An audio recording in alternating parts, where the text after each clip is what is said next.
Yosifə xanıma, buyurun. Хотела бы знать, что вы думаете о вчерашнем конференции и Dünənki что вы konferansla думаете о bağlı. наших психологах, логопедиях и мастер, который работает с аутизм синдромом. Məsələn, детьми bizim аутизм logopedlər, синдромом. Что вы bizim думаете deyək ki, вообще? Мне очень defektologlar, интересно. bax bunlarla bağlı, dünənki konferansla bağlı nə düşünürsünüz? Konferansın zəhmət olmasa afişasını ekranlarımızda göstərək, əzizlərim. Ну, я думаю, что конференция вот такая, как была вчера, это очень хорошее начинание, потому что Aha, mən deyərdim ki, там bu konferans собралась, ilkin целая işinin başlanğıcı üçün çox толпа gözəl bir addım idi. специалистов, и Çox все, yaxşı mütəxəssislər vardı orada. каждый говорил о том, что, так сказать, он знает, понимает, и что у него болит. Там выступали ваши депутаты, тоже рассказывали про то, что болит, вот как правильно Azərbaycanın было millət упомянуто. vəkilləri iştirak edirdilər. Diqqətinizə çatdırım ki, dünən bizim çox hörmətli millət vəkillərimizdən Vüqar İskəndərov və Elmar müəllim iştirak edirdilər. Elmar Nəsirov iştirak edirdi, bizim çox hörmətli millət vəkilimiz. И там говорили именно о том, что эпидемия аутизма, потому что это во всем мире сейчас эпидемия, что очень Və хотят dünən elə найти konferansda причину. autizmin bax belə bütün dünyada yayılmasını bir epidemiya şəklində izahatını verdilər. Честно говоря, я не очень понимаю, как они хотят найти причину, потому что у каждого ребенка причина своя. Aha. Да. Hər bir Kого-то uşağın осложнение там от кори, у autizmlə кого-то bağlı осложнение от onun ветрянки, yaranması у кого-то последствия гипоксии. özünə aid bir səbəbləri var. Даже от гриппа Микрофонла, есть осложнения, микрофонла. от ковида совершенно страшные бывают осложнения. То есть, как бы, непонятно только одно, почему, вот, например, 60 лет назад этих осложнений не было, то есть были же и родовые travмы, и Və гипоксия. müxtəlif xəstəliklərdən sonra, ağırlaşmalardan sonra uşaqlarda bu simptomları da hiss edirik. Mənə çox maraqlıdır ki, niyə 50 il, 60 il əvvəl bu tanıdığımız xəstəliklərin ağırlaşmalarından belə deyək ki, qalıcı, bədəndə qalıcı bir şeylər olmurdu, amma indi olur. Потом восстанавливался, и все, никто не знал там, ну да, знали, там были tяжелые роды, была родовая travma. Keçmişdə də vardı, ağır doğuş halları keçirirdilər, ağır doğuşdan sonra uşaqlar da doğulurdu, amma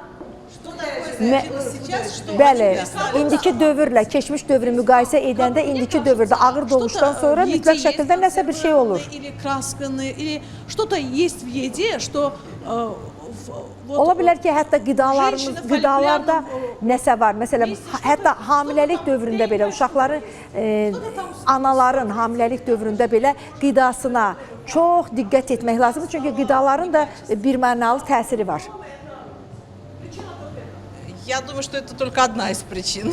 Mən elə gəlir ki, Fərqanə xanım deyir ki, mən elə bilirəm ki, səbəb budur. Amma Yosifə xanım deyir ki, məncə səbəblərdən biri budur. Bəli. Bəli.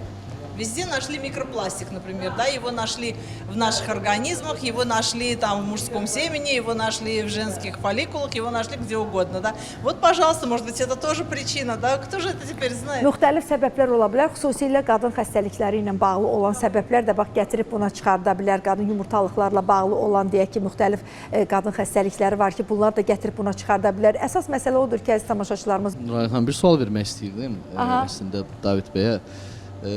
Bilmək istəyirdim ki, ümumiyyətlə, yəni ki, bu illər öncə, yəni bu xəstəlik deyil də bildiyimiz gibi sindromdur. Bu sindrom olubdu da, düzdürmü? Он дает вопрос, говорит, раньше тоже были роды, и, ну, таких это много чисел не было. Вот от какой стороны вот столько это сейчас число растет,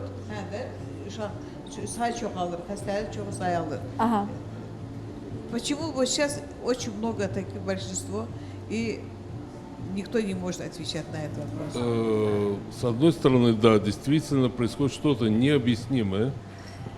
Anlaşılmaz bir vəziyyətə gəlib çıxmışıq. Детей с подобными проблемами растет во всем мире.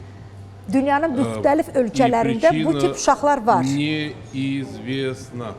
Və bunun səbəbi hələ ki elmə məlum deyil. Neizvestno. Неизвестно. Называют много разных причин, но это никак не может объяснить то, что, скажем, каждый 10-й сейчас ребенок по статистике имеет диагноз аутизм. Никак. Dünyanın heç bir yerində səbəb hələ ki axtarılıb tapılmayıb. К 1938 году, что у них каждый второй мальчик будет иметь этот В диагноз. каком стране? В каком В стране? Америке. Amerikada Они там deyirlər ki, посчитали. hətta 30-cu ildə, yoxsa 39-cu ildə, в каком году Если вот с такой скоростью будет увеличиваться, то к bu 38 sürətlə году gedəcəksə, половина o мальчиков будет уже 2039-cu ildə deyək ki, iki uşaqdan birində artıq bu sindrom kimi özünü göstərəcək. Əgər bu sürətlə bax belə gedirsə, yayılırsa, söhbət Amerikadan gedir, əziz tamaşaçılarımız. Mən bir daha